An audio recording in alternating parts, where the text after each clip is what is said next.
je crois que pour nous, la vraie échéance, c'est celle de l'Union européenne et de la décision d'un embargo sur le pétrole, sachant que le pétrole, c'est à peu près 270 millions d'euros chaque jour, c'est 100 milliards d'euros par an, et donc c'est une source de revenus pour la Russie tout à fait colossale. Donc le fait de continuer à faire pression sur la Russie me paraît tout à fait essentiel. Mais vous étiez même pour un embargo total, vous, sur l'énergie russe au début du conflit. Alors moi, je reste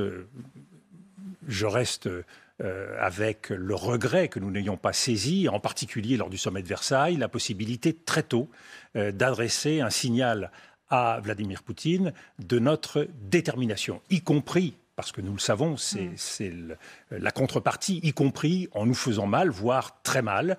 Certains des pays européens sont très dépendants du gaz et du pétrole, on le sait, pour l'Allemagne, pour l'Italie, pour la Bulgarie, pour la Hongrie, certains pays qui donc sont fortement dépendants. Mais ma conviction reposait sur le fait que si nous voulions une guerre courte, aujourd'hui, c'est frappant, tout le monde s'est installé dans le scénario d'une guerre longue. Moi, je restais convaincu qu'une guerre courte était possible dès lors que nous coupions toute source de revenus à Vladimir Poutine, qui alors n'aurait pas pu financer son effort de guerre. Et je pense que nous avons arbitré dans le sens de défendre nos intérêts de moyen et de long terme, alors qu'en privilégiant une décision immédiate, eh bien, nous ouvrions davantage la possibilité d'une perspective politique et diplomatique de dialogue et de recherche de solutions. Donc, vous regrettez, par exemple, quand Thierry Breton, encore il y a quelques jours, un commissaire européen, dit effectivement pas d'embargo, là, tout de suite, du jour au lendemain, en somme, sur le gaz russe, parce qu'on doit ménager à la fois pour stopper ses intérêts, mais ménager aussi les intérêts des uns et des autres, notamment européens. Il y a deux discours différents. Et je comprends Thierry Breton, je comprends le président de la République quand il privilégie l'unité européenne sur le fait d'ouvrir un front avec certains pays européens. Il y a d'un côté la volonté graduellement d'accroître la pression sur Moscou, et il y a de l'autre côté la question de la guerre, qui pour moi reste l'essentiel, parce qu'il y a des milliers d'Ukrainiens qui meurent sur le front, et notre priorité devrait être d'éviter et d'arrêter, si possible, cette spirale de la guerre. Et pour ce faire, le fait de couper, on est quand même dans une situation inouïe. Je pense qu'il n'y a pas de précédent, à mon sens, sur le plan historique, d'une situation où des pays qui soutiennent l'Ukraine, un belligérant, continue d'approvisionner et d'alimenter... Donc on continue de financer l'effort de guerre russe. Continue de financer l'effort de guerre. C'est une situation qui est pour le moins curieuse. Et je pense qu'avec le recul, l'histoire jugera assez sévèrement le comportement des Européens en la matière. Donc je trouve que nous aurions dû prendre le risque et avoir le courage, la détermination d'aller beaucoup plus loin, beaucoup plus vite, en nous souciant d'abord d'arrêter la capacité de Vladimir Poutine de poursuivre sa guerre, plutôt que de nous poser la question des difficultés que nous allions rencontrer à l'échéance de l'hiver 2023.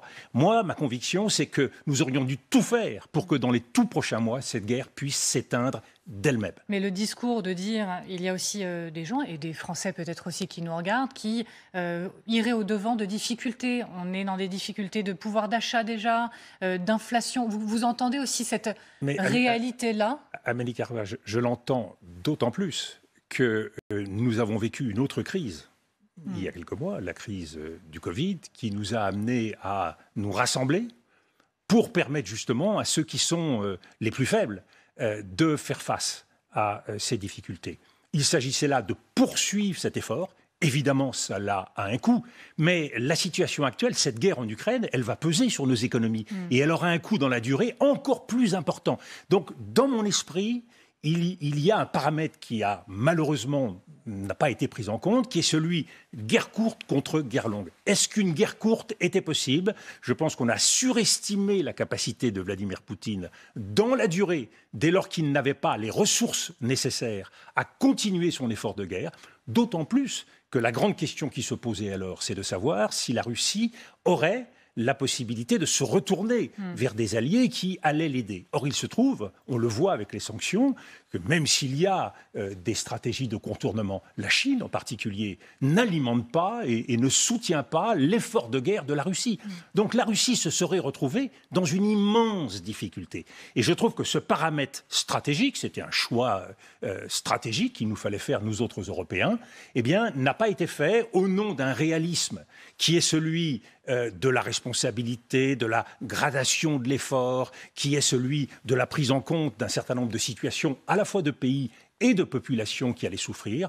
Je pense que l'Europe est assez puissante, elle est assez forte pour mutualiser l'effort qui était indispensable et pour mettre en place des politiques qui auraient permis de passer ce moment difficile d'une guerre qui se serait comptée en mois, alors que là, malheureusement, nous partons pour une guerre qui va durer des années et qui risque d'être un immense trou noir qui va nous coûter finalement, au bout du compte, beaucoup plus. Mais pour moi, l'essentiel de cette réflexion tournait autour de la situation de l'Ukraine et de cette population qui vit un martyre épouvantable.